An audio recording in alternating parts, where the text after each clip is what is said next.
Hey there, smartphone fans. I have one question for you. Are there any real men out there looking for a real man tough phone, and are they really man enough to handle it? Watch my K10000 Max insane battery life real man's phone review to find out if you're tough enough to have it.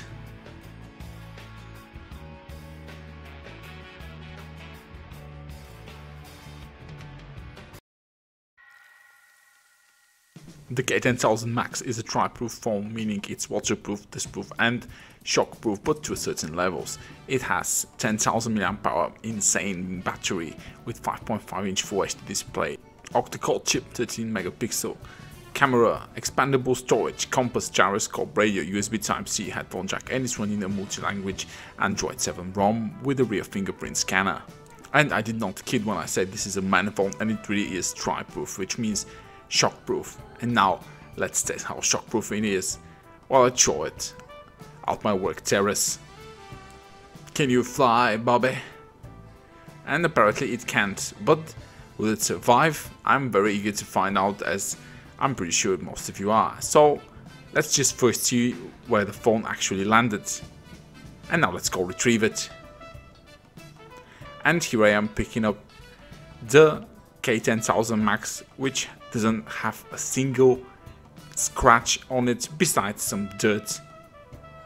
And what's good about having a dirty waterproof phone is that you can immediately wash it in the nearest sink, river, puddle or tsunami if you wish to. Really, it's up to you.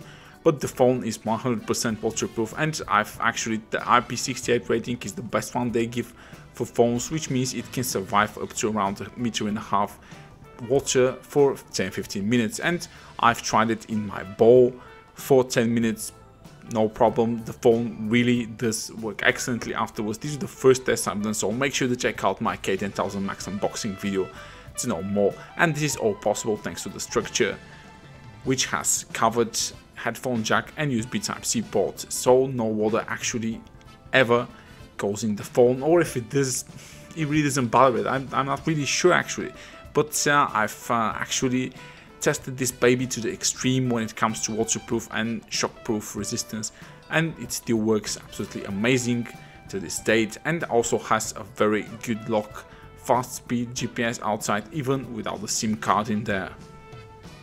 And you also get this huge blaster flashlight on the back, which is great for illuminating anything you want in the dark, and it does also help the camera. You also get a very good working rear fingerprint scanner, not the best, but since the phone is actually very big, it's not the best way to unlock the phone in my book, and maybe you should use double tap, which the phone has. Good thing is that it does have all the sensors you need, like compass, gyroscope, and everything you need from your phone to be able to do practically anything. You can watch VR with it, 360 videos, get good navigation in Google Maps, and use a compass, and also have FM radio with applied headphones. But the K10000 Max is a heavy phone. It's around 340 grams, which is heavy. That's why I said I'm not kidding. This is a tough man's tough phone that real man will definitely not be afraid to use and don't care about the weight. And you can see here also the 4G LTE band supported by the K10000 Max. And now let's jump to the performance segment. This is not a performance oriented phone, but well, I can tell that it's 100% malware and viruses free.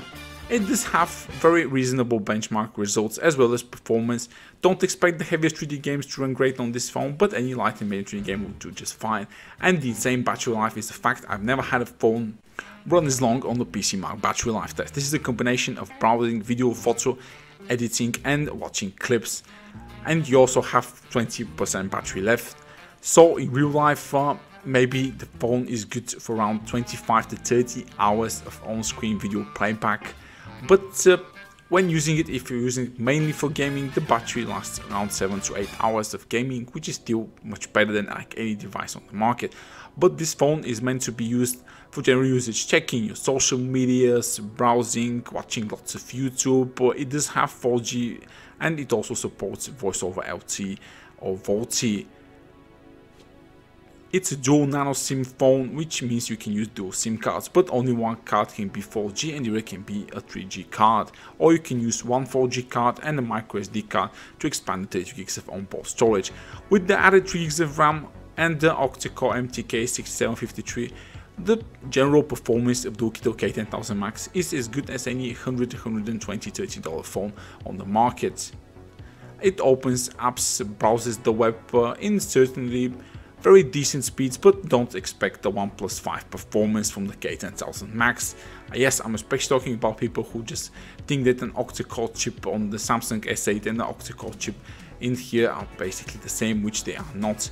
But as you can see, this is real life usage outside using mobile internet, and the performance is actually very decent. It will satisfy 90% of you, and pretty sure that if you're looking at this phone and thinking of buying it, you're buying it for much more than performance. You're buying it because it's tough, because it suits your style, and because, let's face it, you need a phone that doesn't break easily.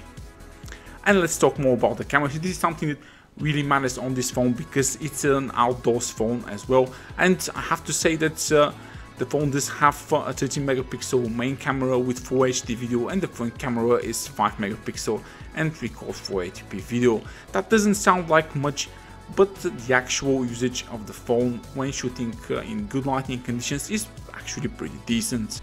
It focuses fast and the camera is allowed to go to really low ISO levels, which means it preserves a lot of detail. The colors are not always super accurate, so I do suggest, if there is lots of light coming from in front of the phone, to use HDR to get the best in the shadows. But when it comes to the video, it actually features electronic image stabilization on both cameras, and the stabilization is pretty darn good for a cheap phone. And here are some photos taken with the K10000 Max on very good lighting conditions. As I said, the colors may not be always the most accurate, but there's plenty of detail, and the phone is certainly very good for outdoor shooting. And even it performs actually pretty decent with macro shots as well.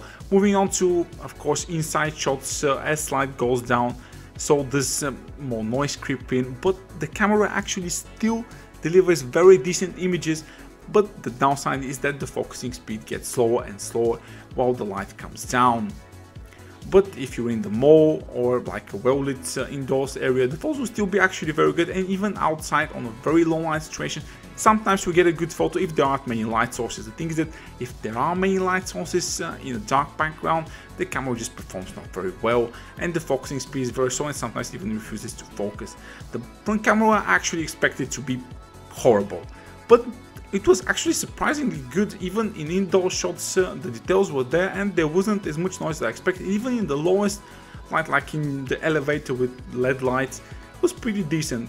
I really like the video quality of the Oukitel K10000 Max because the stabilization really does a fine job when you're walking, unless you're not running or something. It does offer very decent Full HD video quality for a sub $200 phone, and especially for a phone that's, as I said, not camera oriented but durability and battery endurance oriented. That was a Max front cam video test. I'm using it in a very loud area to check how the microphone noise cancellation works.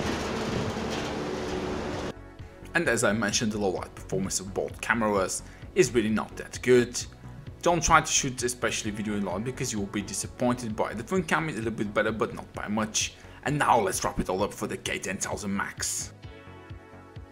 So for around $200, you get the toughest phone with great battery life.